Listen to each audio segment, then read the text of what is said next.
All right, hey guys, Josh here, founder of Prehired. Today I have got Robert Miller in Lakeland, Florida. He's just finished up the program. He's just received his offer yesterday. So, Robert, everyone wants to know, like, how did this all happen? Where are you at? Like, and to start him off, just give him a little bit about your background first. Like, who is Robert? Like, how did he get into sales? What was your business experience or sales experience like before you found us? So, a little bit about your background, Robert. Sure thing. I come from a very eclectic background. I was born into an agricultural blue-collar family, went to college for biblical and theological studies, got into insurance sales, and then decided to move to software sales in a SaaS company. All right. Wow. I love that. Concise. You guys, you can tell he's been through some sales training. He knows that how to hit it concise and move on. So you've been blue-collar family, insurance sales, and now looking at SaaS sales. So what got you interested in the software sales and even like looking at pre-hire? Yep. Like what were you thinking when you found all this stuff out? Well, I've been in insurance ever since I graduated college, and I did well, but it's the market saturation in that entire industry is very, very heavy. And to be honest, the age of the insurance agent is kind of over, and it's a market, it's trending downward, and I want to be part of something that had a lot of room for growth and was trending upward. But I knew I wanted to stay in sales. I enjoyed it. I've always done well at it. So I started doing some research, and everywhere I looked, software sales was the place to be, both for potential for growth, advancement in your career, salary, the way the culture and how these companies treat their employees. I was excited about it. And just in my search, it may have been on Facebook, I'm not sure. I came across Prehired, and Yep. I looked into it. And I guess we can kind of talk about my experience with the program later, but that's how I found out who you were, and it's been a really good ride so far. All right, so obviously you're thrilled about us now that you did it. You've seen the results and the fruit of your labor of actually succeeding through the program. But when you first found us and saw that Facebook post, what was going through your head? Did you automatically say, "Huh, this looks super interesting. This has got to be for real," or were you like, "Wait, what is this?" Like, because I'm always interested. What was your first impression of us? Because we're not normal. Yeah. So for everyone listening, a sales boot camp for tech companies, we're on the cusp of a new, I think, way of education that is going to like get a lot of people, because just right now colleges are failing people that want to work in business because it moves so fast. Sales is moving so fast. Marketing is moving fast. So I think we're in a category that changes quickly. But when we are implementing and teaching what's happening right now in the marketplace, as opposed to universities teaching what was working 5 years ago and it's already changed, it's so different. It just works. So what were you thinking though when you came across a boot camp or something like what we were doing? Yeah. Well, I'll be honest, it's hard to sell a salesman. The first thing when I read, I was like, oh, that sounds interesting. Then you started talking about, six figures your second year, 96, 97, 98% success rate. I was like, okay, sure, whatever you say. But it was intriguing. I'd gone through the website, but then the more and more I found out, the more and more I looked into and realized that SaaS companies were where I wanted to be. I went in and looked a little bit, looked deeper and deeper into the program, what you all offered. Not going to lie, at first I did not buy it, not at all. But that's just because there's 1,000,001 propositions out there saying you can get this great career, yada yada yada. But I went along and I probably watched 30 different of these one-on-one interviews you had with people who went through the company. I read reviews, fact check stuff on LinkedIn whenever they said, yeah, I'm working here now, or look these people up on LinkedIn, seeing if they're working in these companies. And obviously the success rate is real, because whenever I went through it, it was once from finishing the program to having a job offer was less than a month. So, I was amazed at the results I had, multiple offers too. So, okay, tell people why. Why do you think you were able to go? So most people don't even understand what that's like, going from not being in the industry, not having experience in this specific space, and then in 30 days having offers on the table. That's not normal. What was it that you attribute to the success? Like, what was it kind of, obviously you learned a lot in our program, so you don't need to say pre-hired, but like what were some things that you just didn't know maybe that you knew now and that was making you successful? The biggest thing was, I didn't even know about this entire industry until right around the time I discovered Prehire. So learning all of the buzzwords, the lingo, different types of companies, that was kind of just the very beginning to get me immersed into it. The biggest thing that helped me was learning how to research who, what, when, and where to approach about getting an interview. I have never interviewed for a job that I didn't before I even went into this. I'd never interviewed for a job or applied for a job I didn't get. But these were jobs that you could walk in, ask for the manager, shake their hand, and say, "Can I talk to you for 15 minutes?" So I knew if I could get in front of somebody, if I could get in front of the hiring manager, I have a very, very good shot at landing a job. But I have done some internet job searches before. I mean, you could apply to 100 jobs and 2 or 3 would reply with a general response saying, "Yes, thank you. We're going to be considering your application." You probably won't ever hear back from them. So learning how to use the LinkedIn Sales Navigator, using Interseller and tools like that for the automation, and HubSpot for the email tracking, that was the biggest thing that I would attribute to the success of finding the right people to talk to and getting interviews and going and moving forward in the interview process.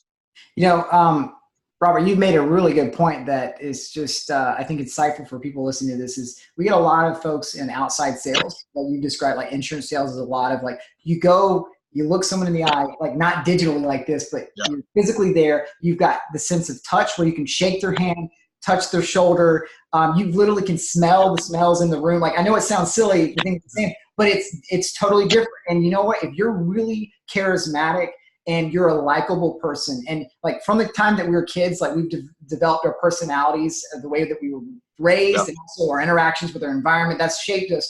And so a lot of us maybe develop these really good charismatic skills. Maybe you're a good storyteller, you captivate people. But the thing is, to be in sales in 2020 or 2019, 2021, like in the future, it's like we're selling now virtually, because how do you buy a lot of our stuff? Well, I'm going on Amazon. Like, I don't even go to stores anymore. So it's like a lot of this stuff that we do. And how do you interact with people? Well, I text people and I'm talking to them on social media. Like, I interact with more people digitally than actually do in the real world. Now, whether that's a good thing or a bad thing, that's just where we're heading as a society, and business is heading there. It's already there. So the skills we've developed in face-to-face interaction have now had to shift to how do I do this in a digital world?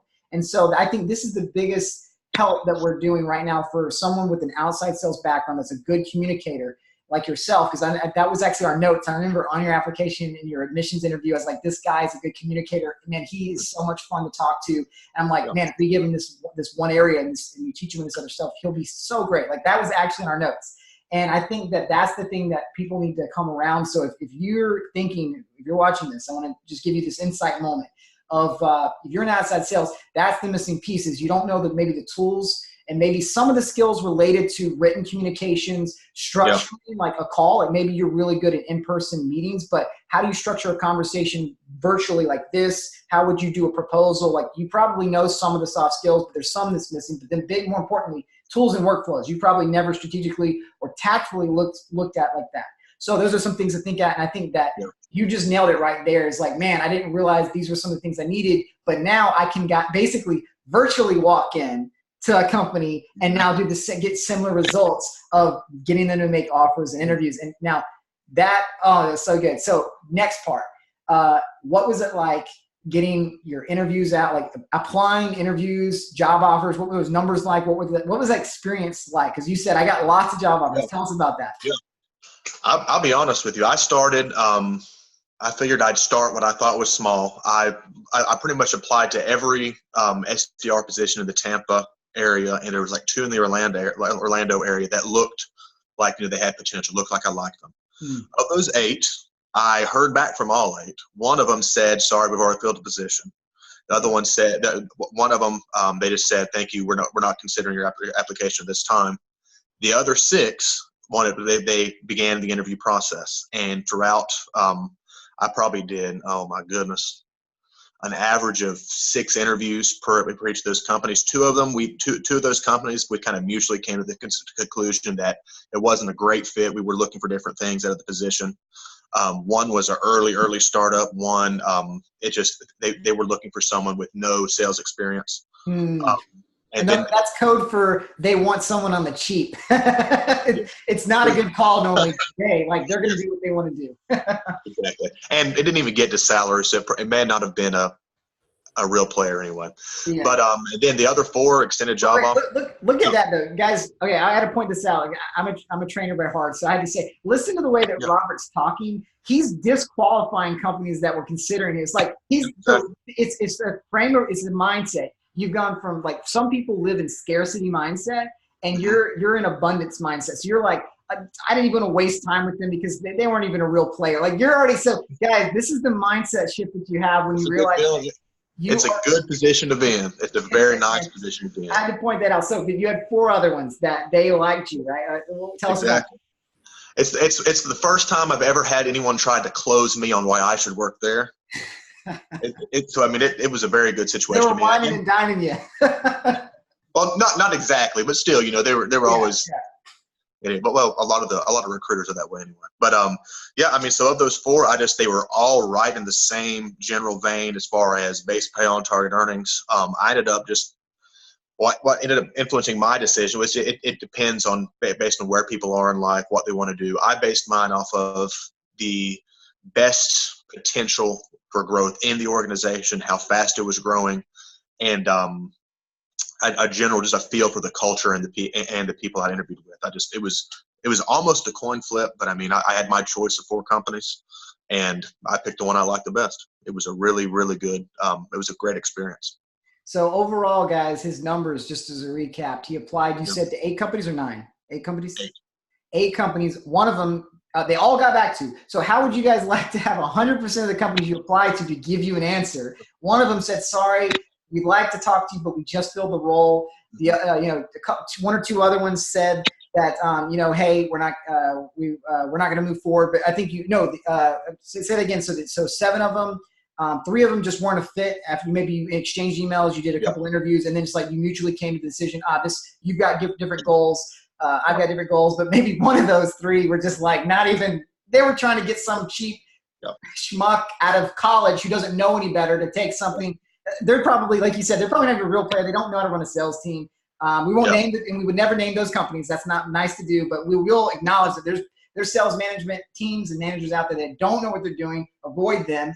And then you've got 4 liked you, made offers. Dude, do you realize that you had a 50% offer rate? Yeah. Like I said, this is the thing I want to point out to people. You applied to 8. 4 of those made you offers, and they weren't companies that you just kind of happened upon. You did your research and said, these are the ones I want to work for. How does that feel? It feels really good. It feels really good. I mean, it was nothing but successful as far as my entire interaction with the pre-hired team, with going through the program. I knew how to – I'll take that back. I had an experience in sales before that, but learning from an insider's perspective, because Josh has obviously been in this game for a while, learning it from an inside perspective, what hiring managers are looking for, the differences between the industry I was in and the SaaS sales industry. It was a very satisfying experience for me. Well, man, thanks for saying that. And yeah, obviously you had a lot of sales experience coming into it, so you weren't green. I mean, for people listening, we have people that are literally like Uber drivers, no sales experience at all, coming in and getting, like, for example, I just remember in Philip, because Philip just messaged me. So Philip Jansen, he was hired to an incredible sales team, one of the fastest growing sales teams in the country right now. Just blowing. They're actually using a tool that you guys will come across in sales automation. But he actually went through their program. He's like, he broke all the records for this company, and they're not a small company. He's like, their managers told me he's the best hire they've ever made. Now he's a manager. He's coming back hiring our people. So I'm like, and he was a pastor before this. Like, he literally had no sales experience at all. But then we've got folks that are, applying like yourself that are like, you've got sales experience. You're not green. You know how to sell. But when you're getting into the digital world of selling with software companies, there's this gap. So maybe like for anyone listening to this, I want to say this, maybe you're 50% there. All right. You just got to acknowledge it. You probably got 50%, but hey, maybe you're 60% there. Maybe you're 80% there, but guess what, guys? If you're 80% there, you're still not 100% there. And guess what your competition's like? It's pretty tough. So, guys, there's a lot of you out there that if you can relate to Robert's story and you're like, I got sales experience, at least apply and talk to us, because sincerely, we're not going to be able to help everyone, but I at least want to try to give everyone clarity that contacts us and that is like, hey, this is where I'm at, this is where I want to be. And then we'll try to at least figure out, can we help you get there? So guys, if this is something that you think you might want to do, apply and let us just talk to you, because all we're going to do, we're not going to sell you. And this is the thing that actually I wanted to, we're going to start talking about more is most people, Robert, don't know what the conversations are like in the admissions interview or what it's like. Yep. They think it's going to be a high, they actually, like I had someone tell me this just last week. They're like, Josh, because I mean, normally they're talking to our other team, but I was actually talking with this person and they actually said to me, Josh, I actually didn't know what to expect on the on this sales call or this interview. I expected kind of actually, they said I didn't expect, but then they followed up with, I actually expected you to pressure me into like making a decision now. It's to be like really high pressure intensity, like salesy stuff. And I'm like, no, that's not like good sales. Like that's like horrible way of selling. Like when you have to push someone to do something, that's not good. Like that's bad. So Robert, what was your experience too? Like this is something that, like just share real quick. Like what was that like talking with our team and actually, talking with us in the admissions interview? I mean, it was, I'll be honest, I did the admissions interview a bit before I actually started it for personal reasons, before I actually started the program. So it was a few months back. But I mean, it was just a laid back conversation between you and me, to be honest, about what our goals were, what you were looking to do, why you were wanting to switch careers. I mean, it was just, you were trying to understand where I was at. And there was no pressure in, hey, you have 2 days to act or else, we're going to scrap your application or anything like that. It was a laid back conversation between two people.